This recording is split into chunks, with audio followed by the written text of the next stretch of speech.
Hello, a bit of a shorter video today. I really just wanted to introduce an idea that I had that I haven't really seen elsewhere.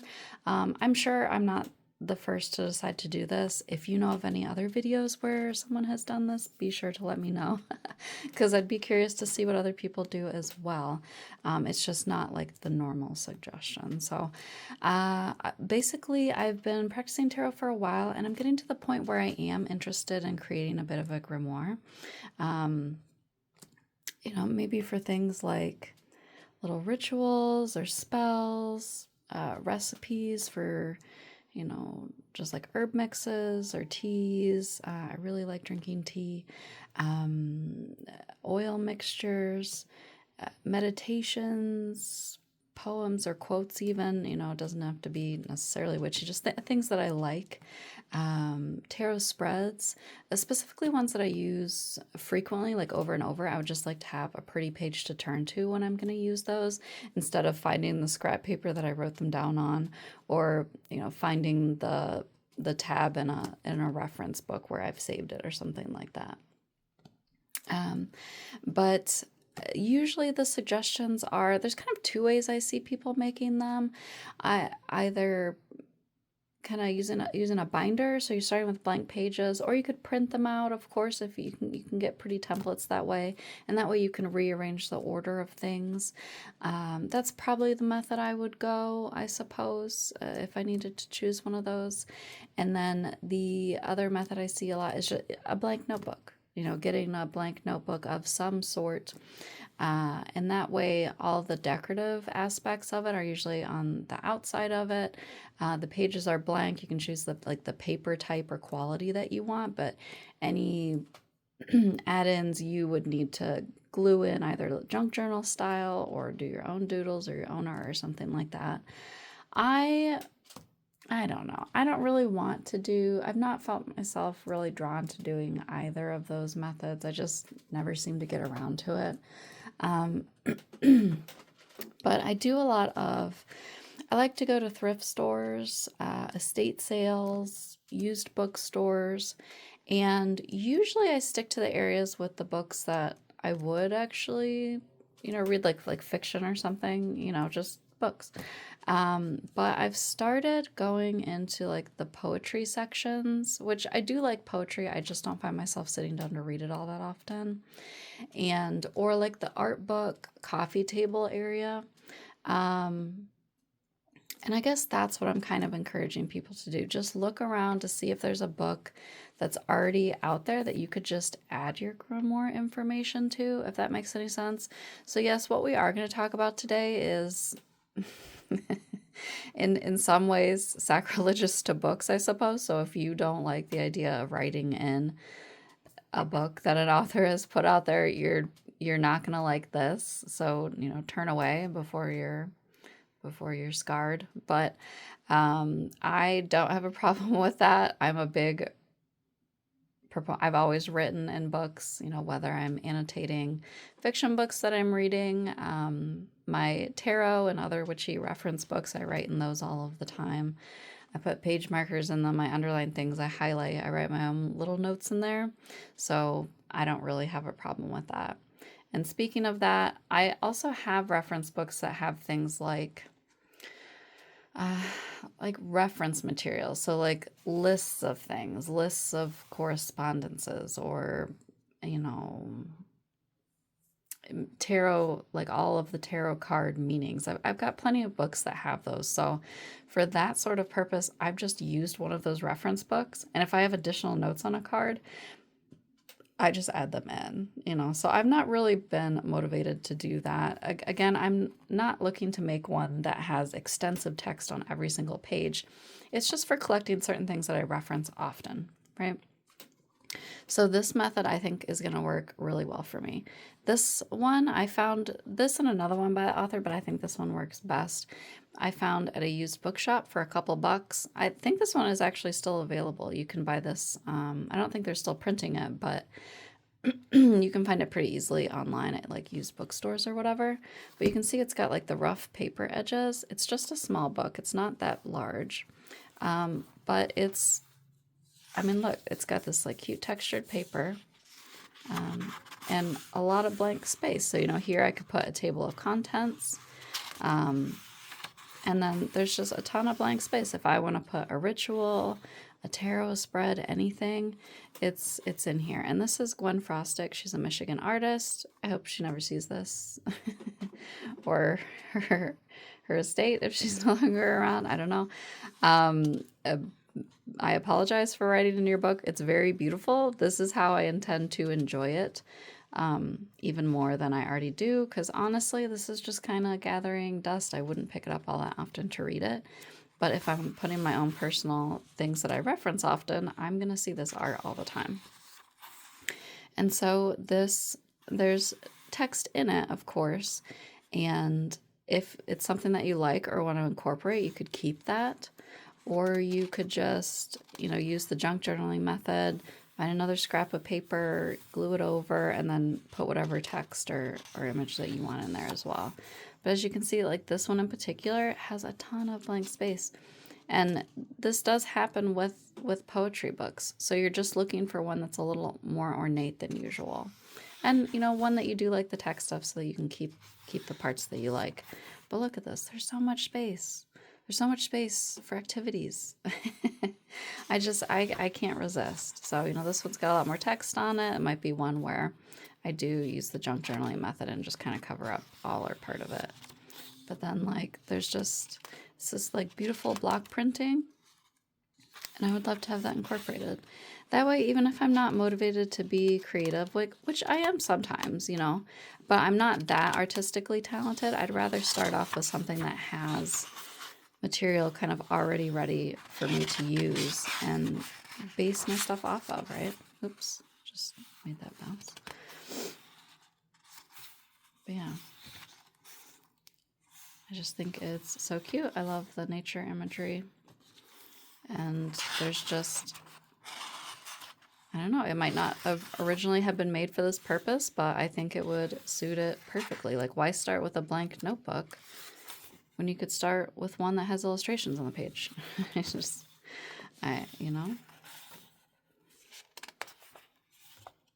pretty color. But yeah. And I love the rough look of it. And yeah, so that's that one there. Look at this cute little spider on the back. Isn't that adorable? Yeah, so you can still find that one online if you want it in particular, but really just the point is take a look at the book section that you might not go into. Help out a used bookstore, move some of their items, and you might find something that's really functional for you as well. This one I actually found at a Barnes & Noble. I got really lucky. My local Barnes & Nobles had to move locations because they had a fight with their landlord. I feel like this never happens, but I guess they didn't want to move everything that they had. So they just put everything on 50% off sale, and then they moved afterwards just on the street. So I still have my Barnes & Nobles, and I also got I just had the best couple of days of my life, I'll tell you that. I got some beautiful journals for my tarot journaling, and some pretty books as well that I usually don't like paying full retail price for. But this again was in the poetry section. And it even mentioned spells, which is why I pulled it out of the shelf, because I didn't know what it was ahead of time. See, look, this is a book of spells to be spoken aloud. How cute is that? And I was really excited when I saw the author, because Robert McFarlane, I've listened to several of his books via audiobooks. He writes about nature, about walking, about places that he's been to in a really compelling way. I've spent many hours listening to his works, and so I was like, oh my gosh, I've definitely got to take a look at this. I didn't know he did poetry. And then I was absolutely blown away by this book, because it's more than just poetry. The book is fully illustrated. So look at this pretty moth cover on there, because I don't know that I would keep the book jacket on it if I'm using it as my personal journal and opening it up all the time and stuff like that. But it's just this beautiful cloth cover with the moth embossed, or however you want to call it. But the book is fully illustrated. Look, an owl and a key. Adorable. And it's just wonderful illustrations. And so this is another one where, if there's definitely text that I do like in this book and that I would want to just incorporate. I think that's the benefit. And then there are others that I would probably cover up and, use the resulting empty space to write my own things on. And the whole book is it's stunning. So we've got, and like, imagine how perfect this is for just putting a moon ritual on. You could write in like white or silver pen or something over here. It's beautiful. Like, I would love to, instead of the random scrap of paper I have it on, or finding where I've put it, just to flip to this page and enjoy this really beautiful art while I do a particular, ritual or spell or meditation, whatever. And again, I know some people are really against writing in books. This is just sitting on my shelves. I know that it's really beautiful, but do I grab it to look through it all the time? No. If I'm writing it and messing in it and putting my little bits and bobs in it, I'm going to be looking at this art all of the time. So, personally, I paid for it. This is what I'm going to do to it. And I did buy it retail. So, the money is going to support the author and the artist. So, so this is another one where it's got several pages like this, where just illustration surrounding this. So I could put like a quote that I like here or whatever, what have you. But there are a lot of pages that do have blank space. Like there's another one. I could put another moon related item there. Just stunning artwork. Really, really beautiful. Could put something right there, a quote, a meditation practice or something like that, a tarot spread that I really like. I think this book is so beautiful, and I was very excited to find it. Like this page I think would be perfect for putting, I'll probably just glue like a matching color palette piece of paper over this part of it, and put a tarot spread for, when you're feeling trapped or something like that. Like there's so much. Like it really sparks my creativity to work from something that's already been started rather than to work from scratch. I don't have the artistic quality or necessarily the time or inclination to do the full-fledged, decorating and all that stuff that I see on bullet journal accounts. Like I can make a basic bullet journal, but it's just going to be like writing and stuff like that, right? I'm not going to do full watercolor pages and stuff like that. Like when I do arts and crafts, it's mostly just kind of a separate,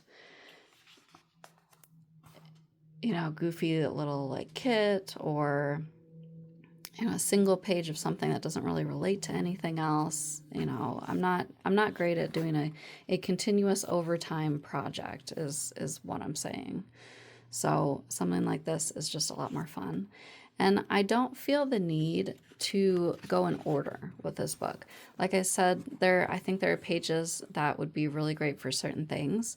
So, I would want to use those moon pages for moon related things. Like that's just kind of where I would naturally gravitate to putting that sort of thing, right? So I wouldn't necessarily feel like I had to go from left to right to fill it out. And I could use page tabs or make a little table of contents at the beginning so I could find things quickly. But it's not like it would be a hardship to flip through a beautiful book to find a particular ritual. And if I'm doing it often, I would get to know where they were at, or I could use page tabs. Like, I'm not worried about it being out of order. I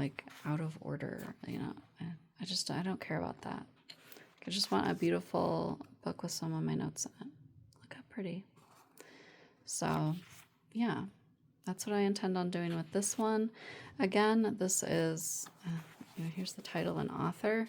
And I think this one's still regularly available. So if you like this one in particular, you could get it, of course. But mainly my point is just to kind of keep an eye out if you're thrifting or at a secondhand store, just for something that you can use. Books are basically oftentimes containers that hold pretty pages that you can use for other purposes than just leaving as a book. So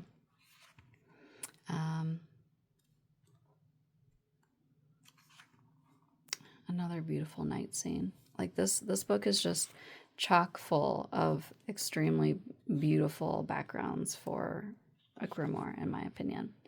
So yeah, I don't know. Hopefully I've given you some useful ideas or an idea of a different starting point than a blank notebook, which might feel a little bit overwhelming. I think it feels a little easier to think of something small to start with. Like if you've got a blank page with nothing in it, it's kind of hard to decide what to do. But if you've already got a beautiful page and you just need to be like, okay, well, you know, what's something small that I want to record? What's something, a couple lines, a couple draws in a tarot spread, you know, I just think that that's an easier way to start, like less intimidating. And, you know, if you don't do something nicely, you can just glue a piece of paper over it and do it again. So, you know, don't be held back by, oh, I don't want to mess up or anything like that. There's a million pages. And you can always try again. So yeah, it's just beautiful. And some of the text I really do like, so I would keep it. And this one even has a little glossary of all the different animals, which I think is really cool. That's already a nice, fun resource that could be in a grimoire, don't you think?